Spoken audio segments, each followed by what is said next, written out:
Welcome along, fellow fans of the Dakota. What if I told you that I have been told that everything we thought we knew about the Dakota was wrong? You see, every once in a while, someone approaches me with all sorts of information about the Dakota, most of which is wrong, such as that John Lennon owned the entire top floor of the building, or that silly story about how the Dakota supposedly got its name. And every once in a while, someone tells me that the Dakota is actually hundreds or even thousands of years old. I know this sounds crazy, but let's consider their argument, shall we? I think we could all agree that the Dakota apartment building in New York City is a masterpiece of 19th century architecture, attributed to builder Edward Clark and designed by Henry Hardenberg. However, I have been told that everything we know about the Dakota is a meticulously crafted narrative designed to conceal its true origins. You see, the Dakota, it has been proposed to me, is not a mere 19th century construction, but a remnant of a once great Tartarian empire, a civilization far more advanced than mainstream history acknowledges. Have you ever been told this before, or is it just me? In any event, let us delve into their evidence that has been presented to me that challenges conventional beliefs and supposedly reveals that the Dakota has a hidden history. Remember, before I go any further, I am not saying I believe in any of this. In fact, this is the second time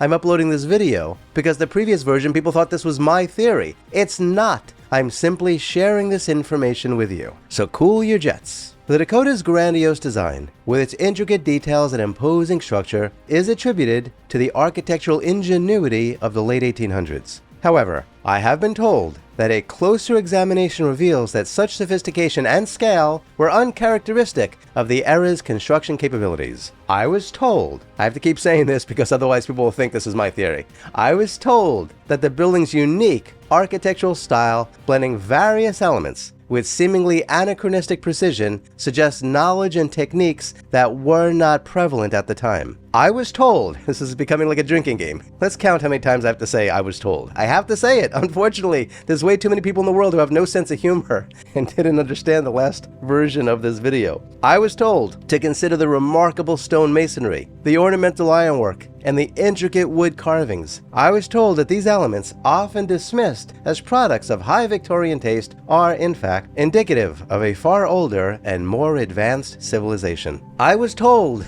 that the Dakota's architectural prowess parallels structures found in various parts of the world, which some historians have struggled to date accurately. These similarities, I have been told, hint at a common origin, an advanced civilization with a global footprint. This civilization, it has been argued, is Tartaria. So, fellow Dakota fans, what do you think so far? Are you buying any of this? Let's keep going. One of the most compelling pieces of evidence that convinces them of the Dakota's Tartarian origin is their mud flood hypothesis. Try saying that 10 times. According to their theory, a catastrophic event, likely a series of mud floods, buried much of the world's advanced infrastructure. This event, they say, explains why only the upper portions of buildings like the Dakota are visible today, while the lower, older parts remain hidden underground. The Dakota, I have been told, might have such hidden depths. I was told that its true age and grandeur lie beneath the surface, obscured by layers of sediment deposited by a long-forgotten cataclysm. Well, I think I can put an end to that theory right there, since that is not at all true. There's no older part of the Dakota underground, but let's play along anyway, this is fun. In many cities worldwide, excavations have revealed entire lower levels of buildings buried beneath the surface. Yeah, that's true, but that is what happens when places are abandoned thousands of years ago and time goes by. But that never happened in New York City. But fine, let us continue. I am very proud to say that my videos, especially these days, attract a smart crowd. You're smart, you really are. And so at this point, you're probably wondering, if their mud flood theory is true, how could such a monumental piece of history and architecture be concealed from public knowledge for so long? The answer, I was told, lies in the deliberate suppression and manipulation of historical records. I was told that powerful entities, driven by motives of control and domination, have long sought to rewrite history to suit their narratives. The story of Edward Clark building the Dakota and Henry Janeway Hardenberg designing it is, believers in this theory contend, and I'm not one of them, part of this grand deception. Maps and documents from the period have, I was told, been altered or destroyed to erase Tartaria from history. I have been told that this systemic erasure ensures that the truth about Tartaria and its achievements remain hidden. I was told that the Dakota's supposed 19th century origins are just a convenient cover story, masking its true past. Are you still with me? If you're still listening at this point, kindly let me know in the comments below. Stick around, it gets more interesting. I was recently told that I needed to scrutinize the accepted narrative of the Dakota's construction. Edward Clark, a wealthy businessman, is credited with commissioning the building, and Henry Janeway Hardenberg, a then unknown architect, is said to have designed it. Yet, I was told that there is scant evidence of Hardenberg's involvement in such a grand project before the Dakota. Well, that's not true at all. Clark and Hardenberg actually worked together previously, including designing 2 other apartment buildings in Midtown, the Van Corlear and the Wyoming. And they worked together on other buildings as well. And I have the floor plans of the Dakota long before it was even built, which was interesting to see how it evolved during construction. I was asked, how could an inexperienced architect suddenly create a masterpiece that defies the architectural norms of his time? I then replied that Henry Janeway Hardenberg was indeed an experienced architect. They didn't believe me. I was told he wasn't, and I was told he did not design the Dakota.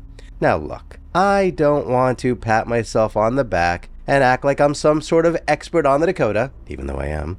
But can you imagine anyone telling me that Henry Hardenberg did not design the Dakota? Well, someone did. In fact, they told me that the Dakota existed long before Clark and Hardenberg came into the picture. I was told that they were merely convenient figures in a fabricated story designed to lend credibility to the revised historical narrative. By the way, why in the world would anybody do this? But fine, let's continue. The true builders of the Dakota, I was assured, were the Tartarians, whose advanced knowledge and skills far surpassed those of 19th century architects. I was then told that historical accounts of the Dakota's construction are rife with inconsistencies and gaps. I was told that contemporary reports often contradict each other, with some even alluding to earlier structures on the site. Well, that's not true. I've never seen that before. I was told that these discrepancies are not mere oversights, but deliberate obfuscations. I was told that by piecing together these fragmented records, a different picture emerges, one of a building that predates the official timeline by centuries. Are you still listening? There's no way you're still listening, are you? Are you still here? Cool. Remember, this is not my theory. Do not think this is my theory. Don't leave comments below saying, Skull, you provided no evidence. I'm not saying I believe any of this. But check it out. Things then got even more interesting. I was told that the cultural and symbolic elements found within the Dakota's design bear striking resemblances to those seen in other purportedly Tartarian structures. Now that might be true. I have no idea if that's true or not. Maybe. I gotta check out some other buildings that are supposedly Tartarian structures. I was told this includes motifs and architectural features that are otherwise unexplained by the Victorian aesthetic. Such elements, I was told, are markers of a lost civilization encoded within the very fabric of the building.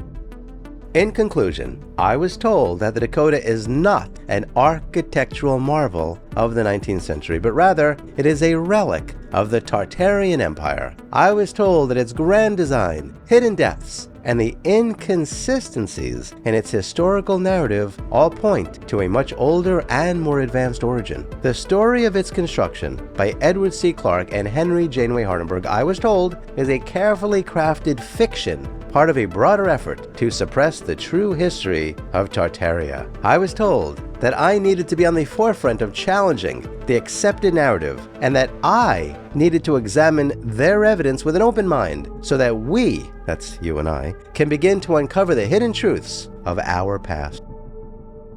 The Dakota, I have been told, stands as a testament to a forgotten civilization, a beacon of architectural and cultural prowess that once spanned the globe. I have been told that it is time that we, once again that's you and I, question the stories we've been told and seek the truth about the Tartarian legacy that lies buried beneath our feet, and the true history of the Dakota. Not all my videos live up to this great channel name, but you gotta admit, this one does. So what do you think of the Tartarian theory? Have we been misled this entire time? Was the Dakota built between 1880 and 1884 as we all once believed? Or is it really hundreds or even thousands of years old? Is this really a mystery that we must solve? Kindly let me know your thoughts in the comments below. Please remember to like, share, and subscribe, and hit the notification bell, because there will be more videos like this one, and I hope you check those out too. Kindly remember that I've written a bunch of books about the Dakota, Friar Park, and Tittenhurst Park, and you can buy any of them on Amazon and other places. Come to think of it, maybe I need to write another Dakota book, now that I have all this new information. Please check out the links below to learn how to support my research and productions. Specifically, I'd really appreciate it if you could become a member of this channel and or join me on Patreon. You could also leave a super thanks in the comments below. And please do yourself a favor and go to a local shelter and adopt a cat or a dog or both. You and they will be very glad that you did. Until next time, I wish you safe travels on all your journeys.